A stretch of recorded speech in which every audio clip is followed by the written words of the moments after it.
how to start a handyman business legally in the state of California. Now, California loves their regulations, and it's no different for starting a handyman business. So today I want to talk specifically about how to start a handyman business in the state of California. Now, if you're interested in this kind of topic, feel free to subscribe to this channel, like this video, and leave me a comment in the comment section below, because this channel is all about starting up a handyman business or taking your handyman business to the next level. So here in California, it is very stringent on what a handyman can and cannot do. So there's a lot of regulations, and it's also very hard to find out what you can and cannot do. I've talked to numerous people, even numerous people at the CSLB, and no one can give me a for sure straight answer, because there's a lot of gray areas in the California contractors law. But today we're going to talk about how to get a handyman license in the state of California.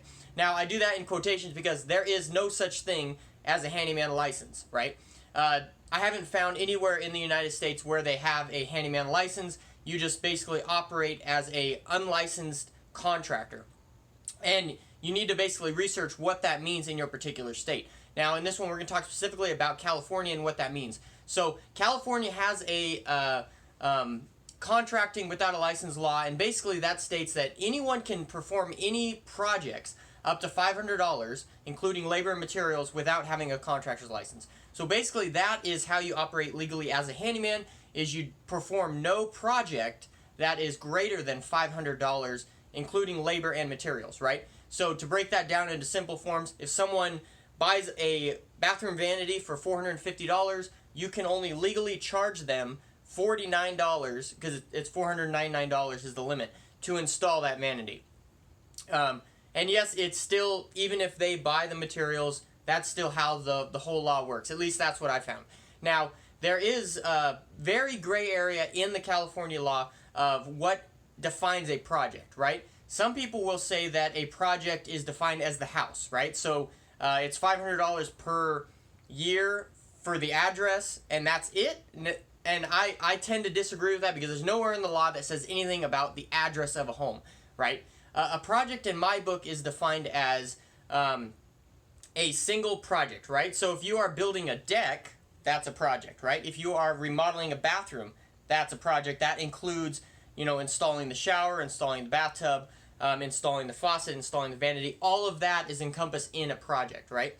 But it's also a project to install a ceiling fan in one room, and then it's a different project to install a kitchen faucet in another room. So at least the way that I interpret it, you can do multiple projects at the same address as long as those individual projects do not go over $500. But you cannot take a large project and split it up into smaller projects. So you can't take a bathroom remodel and be like, okay, I'll put in your bathtub for $500, and then I'll put in your kitchen faucet for $500, and then I'll put in your toilet for $500. You cannot do that because that is defined as one whole project. It also says in the law, if you guys want to check it out, that you cannot perform more than $500, or you cannot perform a project on a larger project. So say someone is remodeling their house, right?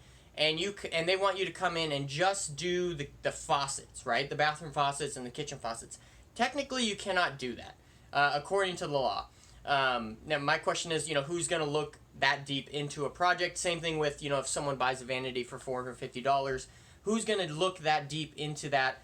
The only time you have an issue with the CSLB is if you have a complaint, if you do something wrong, and obviously if you piss people off, right? And if you look at the CSLB stings, they have a whole YouTube channel on that. I will link that in the description below. It's really kind of cool to watch. They basically publish all their, or most of their CSLB stings, where they're going out and catching unlicensed contractors. They're really going after people who are, repaving whole driveways for $10,000, or landscaping whole front yards for, $20,000, or remodeling a house or adding on to a house for $10,000, $20,000, $30,000, right? They're not after the handyman charging, $150 to replace a ceiling fan, right? They're like, oh, you've done too many ceiling fans today, you're going to jail, right? Like, that's at least in my mind not how they work. That may be how they work, but at the end of the day, this business is all about risk management and kind of figuring out what you should and should not do. and what you feel is working with the most integrity.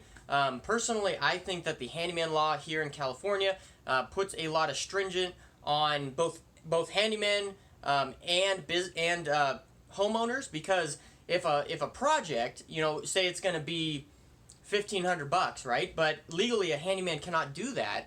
But no contractor is going to want to step down into that $1,500 realm and perform that work. Not many contractors anyway. So it kind of puts the homeowner in a pinch. Like, what do they do?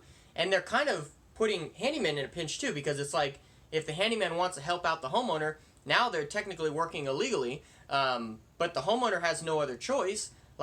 So I feel like that kind of regulation does more harm than it does good. I think that regulation needs to get raised to, maybe 1,000, 1,500, even 2,000 would be nice. I know a lot of other states, they don't have any cap, or their cap is more like 10,000 or 5,000.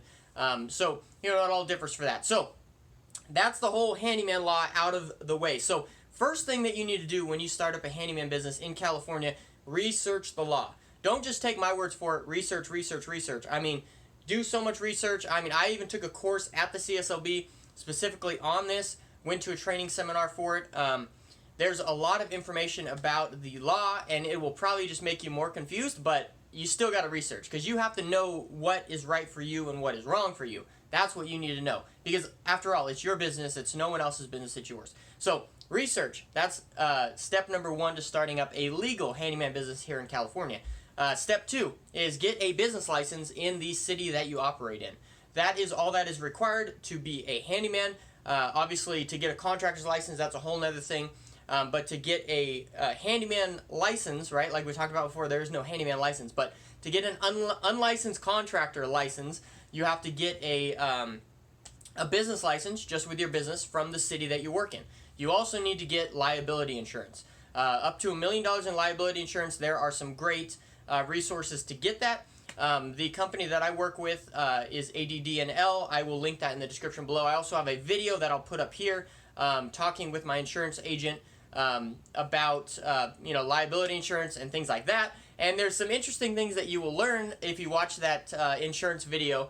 You'll learn all about the terrorist insurance too that we have to get here in California. So it's kind of crazy. The rabbit hole gets deeper. But step one, research. Step two, get a business license. Step three is get general liability insurance.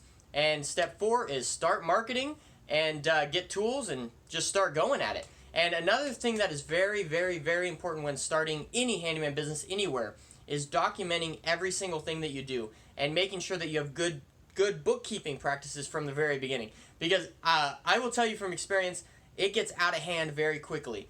You're like, oh, I can buy this tool, I can buy that tool. That if you're a tool nut like I am, it's like, yeah, I got all this money coming in, I can buy all these tools, right? Those tools will add up, and one month, you will be like, where did all my money go? And you'll be like, oh, I bought those tools and those tools, right? So it's very important to have good bookkeeping practices from the very beginning, because it's very hard to start down the road like I did. That is one of the very important things to do, is bookkeep and make sure that your numbers are correct. If you are interested more into how I market handyman business, or how I price handyman jobs, or how I started my business and my business plan, check out, I have a whole bunch of courses over at handymanjourney.com, also with a free ebook. And we also have a great Facebook group on Facebook called the Handyman Journey Mastermind Group. I will link that in the description below as well. We would love for you to join that. It's full of, I think it's up to like 2,000 or 3,000 people right now, full of handymen from all around the world that really know their stuff. There's some handymen in there that have been doing it for 20, 30 years. And then there's also some handymen that are just starting out or looking to start out. So very great resource. I would love for you to join that. So again, if you have liked this video, please subscribe to this channel, like this video, and leave me a comment in the comment section below. Like this video, it helps the video get seen by many other people. So we thank you so much for tuning in, and we'll see you guys on the next video.